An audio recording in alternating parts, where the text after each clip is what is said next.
Salam à tous la famille, j'espère que vous allez bien.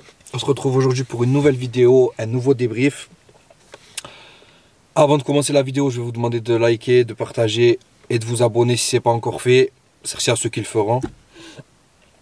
Donc on se retrouve pour ce débrief de l'OM face à hier. Une victoire 2-0. Avec un match assez particulier parce que voilà, c'est deux équipes du Sud qui se rencontrent.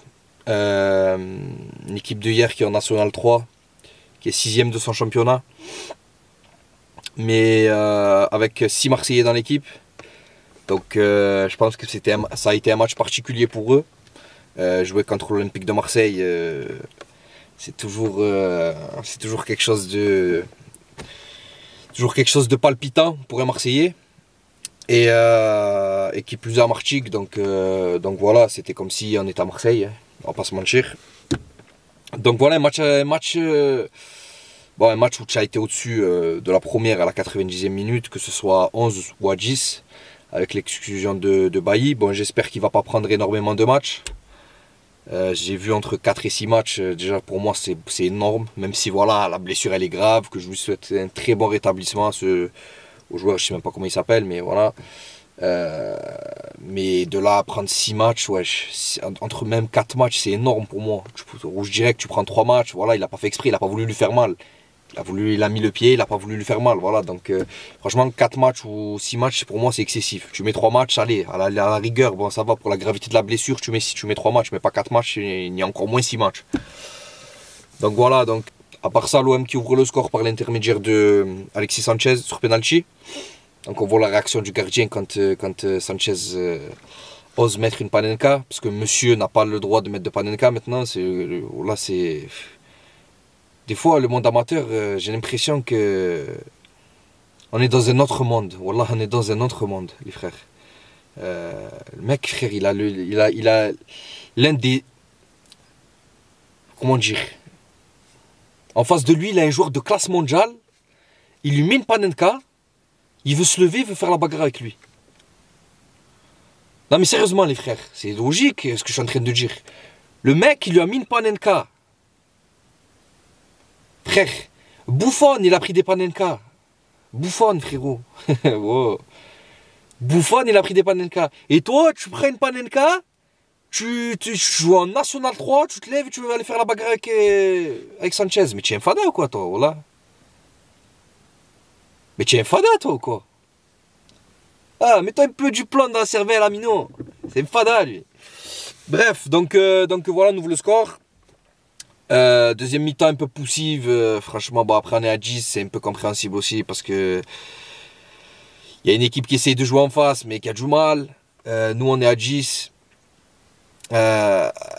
On va dire qu'on n'ouvre pas tant le jeu que ça et que de toute façon, les seuls espaces qu'on leur laisse, ils n'arrivent pas à les utiliser comme il se doit. Ils ont quelques occasions avec un poteau en deuxième mi-temps. Mais voilà, quoi, c'est pas... Voilà, ça vole pas haut, quoi. Ça vole pas haut du tout. On fait le taf en mettant le deuxième but. Dieng, bien lancé par Guendouzi. Il en rate une juste avant. Donc Dieng, il va falloir qu'à un moment donné, il règle la mire parce que... Alors certes, il se procure énormément d'occasions, il n'y a rien à dire sur ça, les frères. Il va à 2000 à l'heure et vous voulez ce que vous voulez. Mais par contre, il rate un nombre d'occasions, mais incalculable, frère. Incalculable. Oh, combien il t'en faut des occasions, Dieng? À un moment donné, je sais pas, frère, fais le taf, mais au fond, frère. Combien il t'en faut? Combien il t'en faut, mon frère? Et après, tu t'étonnes pourquoi tu n'es pas titulaire. C'est normal que tu n'es pas titulaire, frère. Si tu comptes Paris, tu n'en auras pas 40 millions des occasions, frère. Si tu ne les mets pas au fond, à un moment donné, ça y est. Donc, comme met ce deuxième but, on se met à l'abri. Et après, bon, on fait tourner jusqu'à la fin du match. Hein. Voilà, hein. Rien à dire sur la prestation de l'OM. Voilà, ils ont géré. C'est pas un match où on s'est régalé de la première à la dernière minute. Mais en tout cas, ils ont géré. Ils ont gagné 2-0. C'est ce qu'on leur a demandé. On voit que beaucoup de gros sont tombés. Nice, qui a encore que j'ai vu là qui s'est fait éliminer par une erreur là. Je me rappelle plus, bref, en tout cas il y a des clubs de Ligue 1 et de Ligue 2 qui sont tombés contre des plus petites équipes, donc voilà, il fallait faire le taf et c'est ce que l'OM a fait. J'ai bien aimé, par contre, je voulais juste rajouter ça, j'ai bien aimé le match de Pape Gueye derrière. Franchement, Bah, c'est une National 3. On va dédramatiser la chose. Mais il fait un vrai match. Pape Gueye, il fait un vrai match derrière. Il a une attitude de défenseur central côté gauche, honnêtement. Donc, à voir. À voir. Et si Pape Gueye n'était pas la recrue de l'OM derrière, je sais pas. Peut-être qu'il a essayé là parce qu'il voulait tester et peut-être que ça. Bon, en tout cas, ça lui a donné satisfaction. Parler les frères du mercato et de l'arrivée officielle de Malinowski contre un chèque de 15 millions d'euros. Donc si je crois que c'est 12 millions plus 3 de bonus. Une très très bonne recrue. En sachant qu'on n'a pas Aminarit qui est blessé. Offensivement, ben voilà, il nous fallait une recrue avec le départ de Luis Suarez aussi. Donc voilà, c'est un très très bon joueur. Malinowski, c'est un gaucher, il a une très grosse frappe de balle, techniquement il est à l'aise. Je pense que dans le système où Tudor joue, il va se fendre dans le groupe facilement et dans l'équipe. Donc pour moi, c'est une très très bonne recrue. Et bon, j'aurais aimé qu'il signe avant, mais bon, au final, s'il signe maintenant, c'est bon, c'est parfait. Ça fait du bien et ça fait plaisir.